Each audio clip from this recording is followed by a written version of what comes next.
welcome to my first ever vlog. This is Tips Channel by yours truly, Boss Gu. Subong adlaw istoryahan ta ang isa sa pinakasikat nga issue, amoy ning ginatawag ta nga money scam. Sikat kay bisan diin, bisan sin-o kakabiktima gid sini, bata ka man o kung tigulang, no? Kag amo ning purpose ta subong. So hopefully may ara kita maspat nato na mga different signs sa isa ka scammer para malikawan ta ang mabiktima sa mga scammer. So the first sign is ang scammer nagapamutig nga sila kuno halin sa isa ka organization or no, kilala nga isa ka organization. So for example, ang pinaka-common I think a text message na lang your number received text messages that you won from a certain raffle or draw a house and lot, and then you have to contact attorney Juan de la Cruz, and then you have to pay a designated amount. So things like that. Isa na siya, no? Red flag na siya. Usually, mabalaan mo na kasi syempre wala ka man nag-join. Tapos, nag-receive ang imong cellphone numbers na mo na. So, but the main purpose is that daw kapakilala silang credible. Another one, isa sa mga worst kakatabo is that ang scammer kilala mo. So, be it pariente mo, a friend of a friend, best friend, no? At worst, hindi ka ni colleague mo, ipod mo sa obra.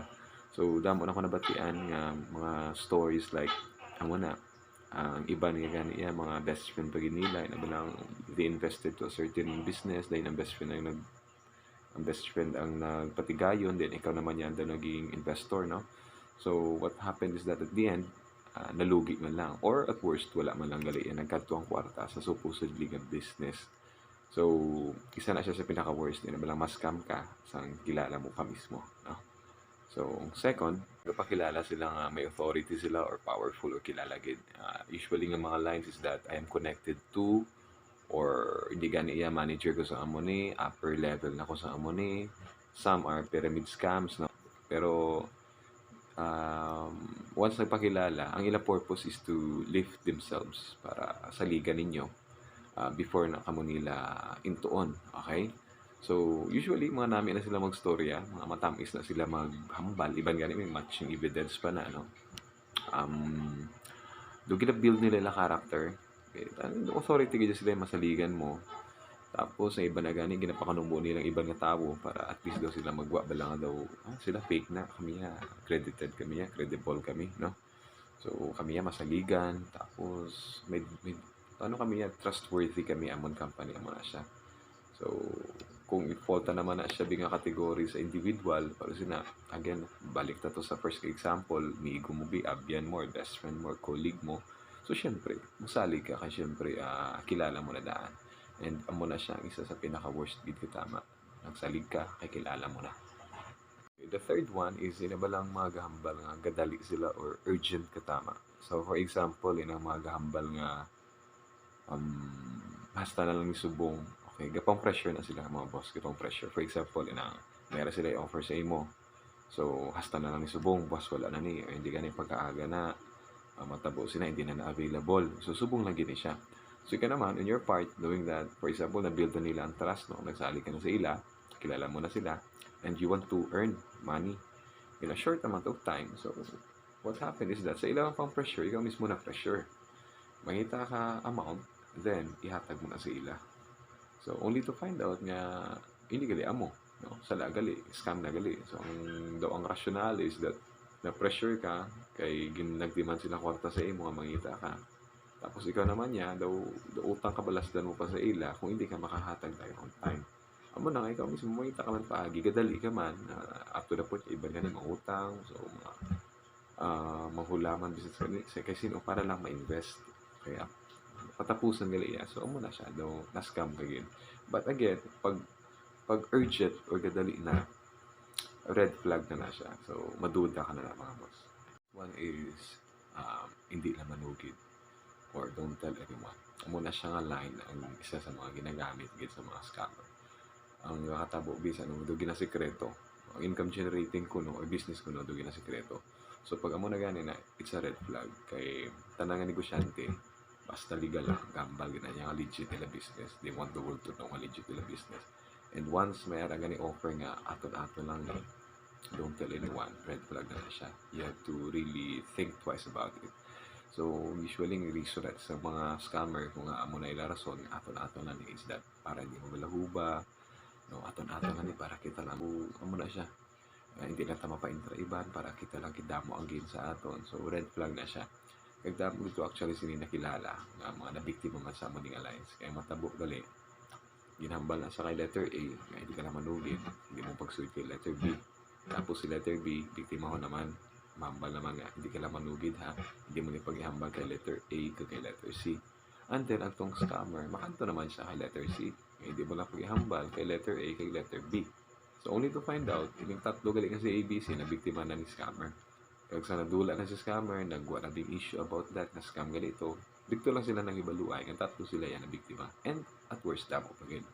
So, pag amo na mga boss, pag amo na sugilaran ka ni don't tell anyone, it's already a red flag. So, carefully na siya. So, the next one, the fifth one is ang ginatawag natin nga, playing with your emotions or ginahampangan sa mga scammer emotion ta.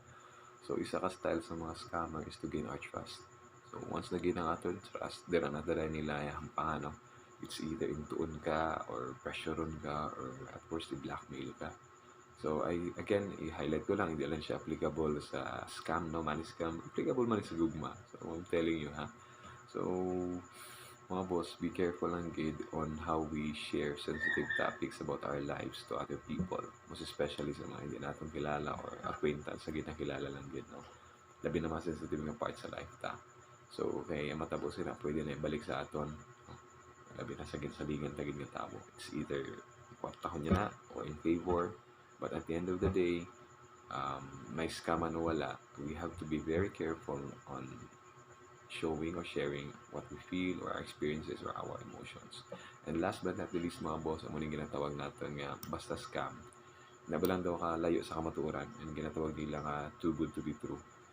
So, pag ang gina-offer daw is hindi na mapatihan, so inabalang gagawa nga daw ang offer is dako ang balik in a short period of time.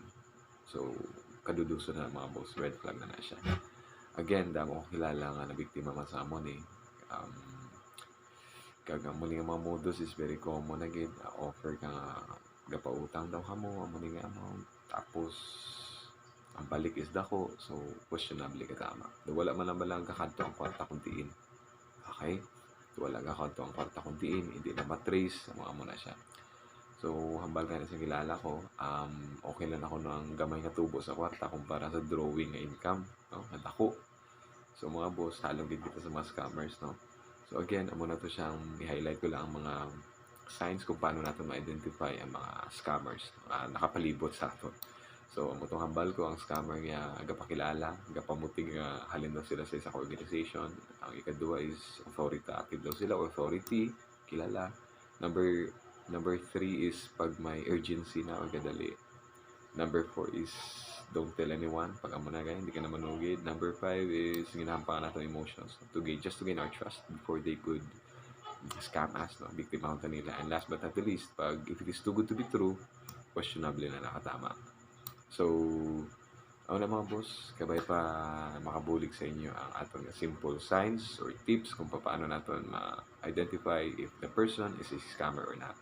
So, I know damo pa ni mga depende ni siya sa depende ni siya sa mga experiences man sa iba. And on my part, ako niya based on my research and some are based on the experience of my colleague. O amo ni siya ang mga signs, no? Mga ulihin na nakinalakot inabalang tapos na. Okay? Nabiktima na. So, hopefully, damo ni siya dako ni siya mabulig sa inyo pag mabuligan makamatanan. And if you want other questions to be answered or other tips, no, different topic, so just hit like, follow, and subscribe. Kita-kits kita sa resultato ng video.